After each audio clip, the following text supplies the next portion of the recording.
24મી ફેબ્રુઆરી 2022ના દિવસે જ્યારે રશિયાએ યુક્રેન ઉપર હુમલો કર્યો ને એના થોડાક જ દિવસ પછી એટલે 6મી માર્ચના દિવસે વિઝા અને માસ્ટરકાર્ડે પોતાની સર્વિસીસ રશિયા અને રશિયાના દરેક નાગરિક માટે બંધ કરી દીધી.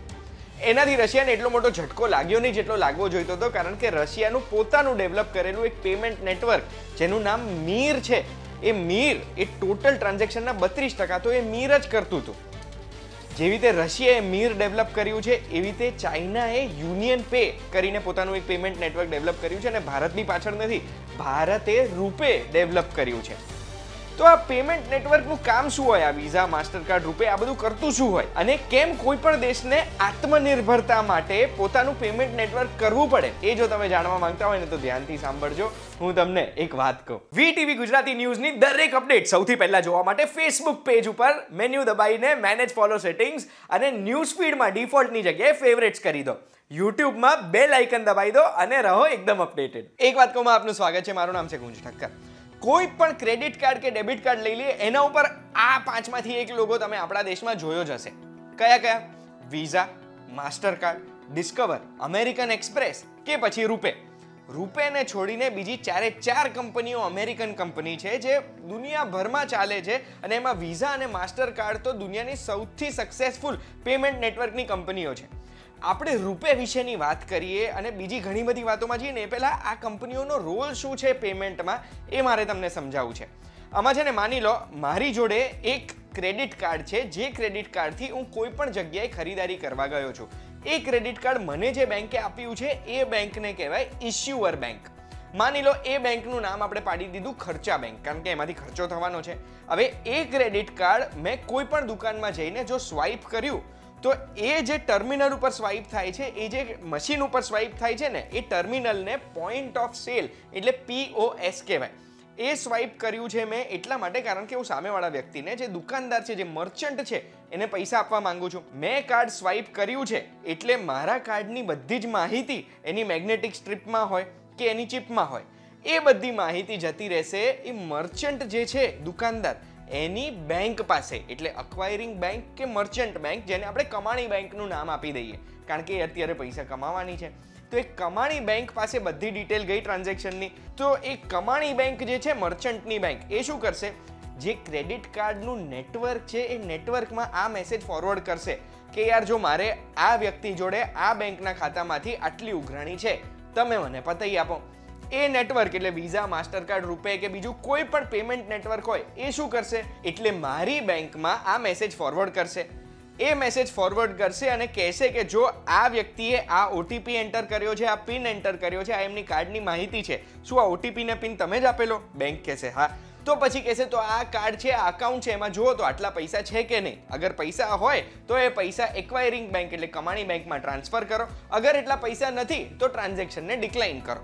પણ આખી ઘટના જે થાય એમાં જો મારા ખાતામાં પૈસા છે, મારા ક્રેડિટ કાર્ડમાં જો એટલી લિમિટ છે, તો પછી ટ્રાન્ઝેક્શન અપ્રૂવડ આવી જશે મારી બેંકમાંથી, જે કહેશે પેમેન્ટ નેટવર્કને કે ભાઈ આટલા પૈસા છે, એના ખાતામાંથી મેં માઇનસ કરી દીધા, તમે આગળ પેમેન્ટ કરી દેજો. એ પેમેન્ટ નેટવર્ક પૈસા ટ્રાન્સફર કરશે અક્વાયરિંગ બેંક એટલે કમાણી બેંકને અને આખી ટ્રાન્ઝેક્શન પૂરી થઈ જશે. આ આખું જે ટ્રાન્ઝેક્શન છે ને એ રિયલ ટાઈમમાં ફટાફટ થાય. એટલે પોઈન્ટ ઓફ સેલ ટર્મિનલથી અક્વાયરિંગ બેંક એટલે કમાણી બેંકમાં જાય, કમાણી બેંકમાંથી પેમેન્ટ નેટવર્કમાં જાય, રૂપે, વિઝા, માસ્ટરકાર્ડ, એ પેમેન્ટ નેટવર્કમાંથી ઇશ્યુઅર બેંક એટલે ખર્ચા બેંકમાં જાય, ઇશ્યુઅર બેંકમાંથી પાછું પેમેન્ટ નેટવર્કમાંથી પેમેન્ટ થાય અક્વાયરિંગ બેંકમાં, અને અક્વાયરિંગ બેંક જ્યારે અપ્રુવલ આપે છે ત્યારે એ પ્રોસેસિંગનો જે લોગો છે એ લોગો હટીને મશીન ઉપર પેમેન્ટ અપ્રૂવડ એવું લખાઈને આવે છે.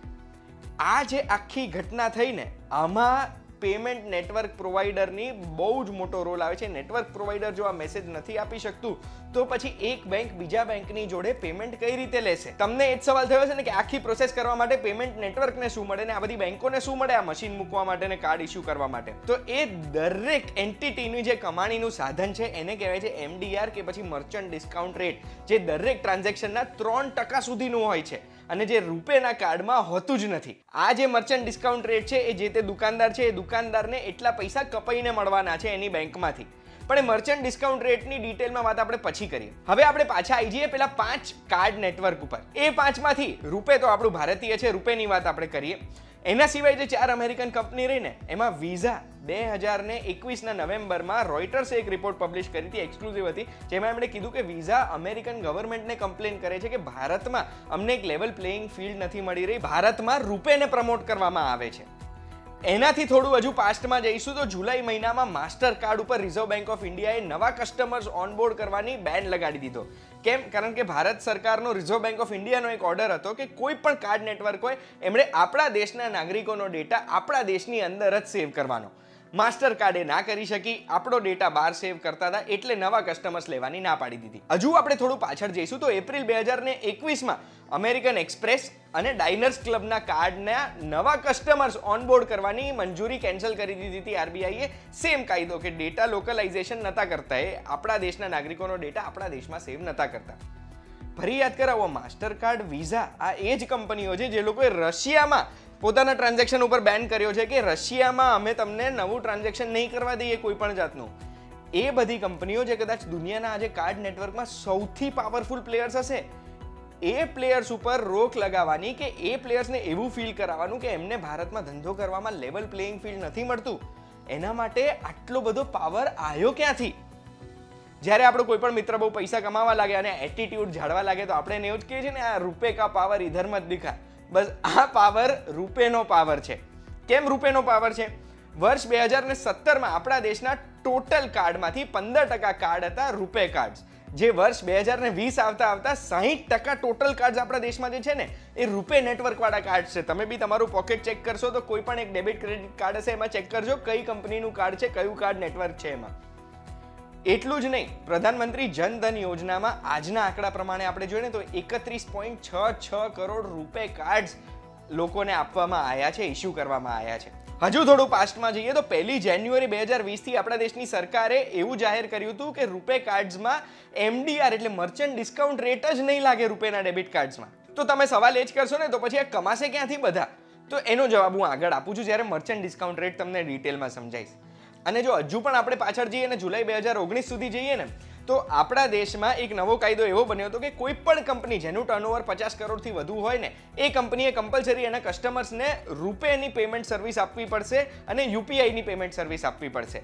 એટલે મોટી મોટી કંપનીઓએ રૂપેનું પેમેન્ટ કરવાની સગવડ આપવી પડે. એટલે હું તમને હવે સમરી આપું ને તો આપણે અગર રૂપેનું કાર્ડ કોઈને આપીએ બી છે તો એ મર્ચન્ટ રૂપેનું કાર્ડ એક્સેપ્ટ તો કરવો જોઈએ ને. એ એક્સેપ્ટ ક્યારે કરશે?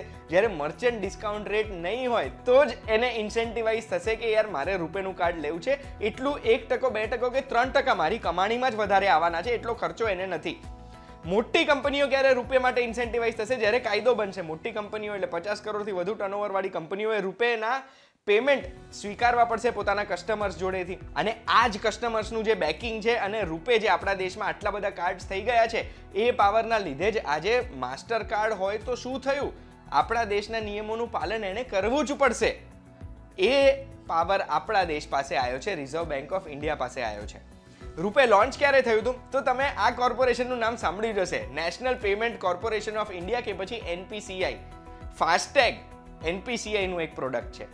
યુપીઆઈ એ એનપીસીઆઈનું એક પ્રોડક્ટ છે. એમણે જ 26 માર્ચ 2012ના દિવસે રૂપે નેટવર્કની શરૂઆત કરી હતી. હવે આપણે આવીએ મર્ચન્ટ ડિસ્કાઉન્ટ રેટ ઉપર. માની લો હું તમારે ત્યાં શોપિંગ કરવા આવ્યો છું અને મેં 100 રૂપિયાની ખરીદારી કરી છે. હવે અગર ડેબિટ કાર્ડ છે તો આપણા દેશમાં નિયમ છે કે ડેબિટ કાર્ડ ઉપર મર્ચન્ટ ડિસ્કાઉન્ટ રેટ એટલે તમને જે પેમેન્ટ મળે હું ડેબિટ કાર્ડ ઘસું તો એ મેક્સિમમ એમડીઆર 0.9% જ હોય. અને નામમાં ડિસ્કાઉન્ટ લખેલું છે ને એટલે કન્ફ્યુઝ થઈ જાય, પણ મર્ચન્ટ ડિસ્કાઉન્ટ રેટ એક ખર્ચો છે. તમને જે પૈસા ડિસ્કાઉન્ટ થઈને મળવાના છે ને આ એવી વાત છે.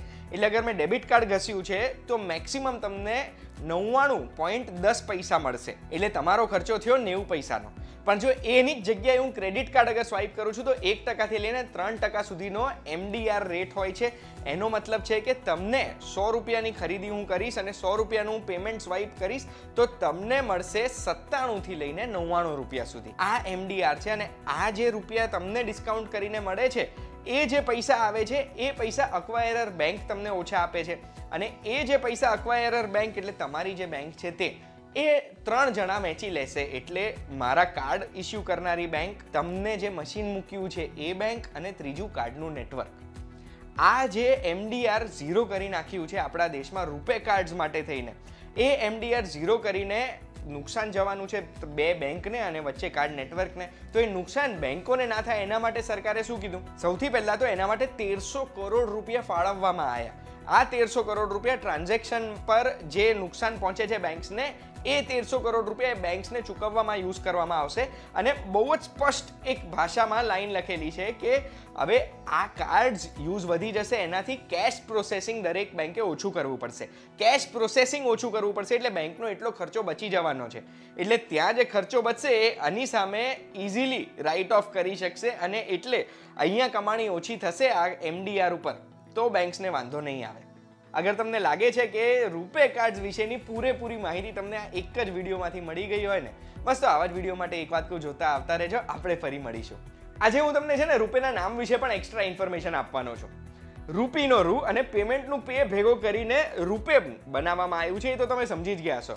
ઇંગ્લિશમાં અને પોર્ટમોન્ટુ કહેવાય.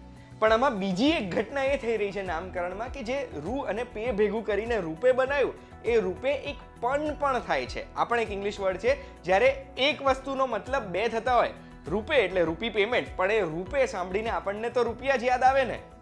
બસ આવી રીતે રૂપિયા યાદ કરતા રહો, અને એક વાત કહું, જોતા રહો.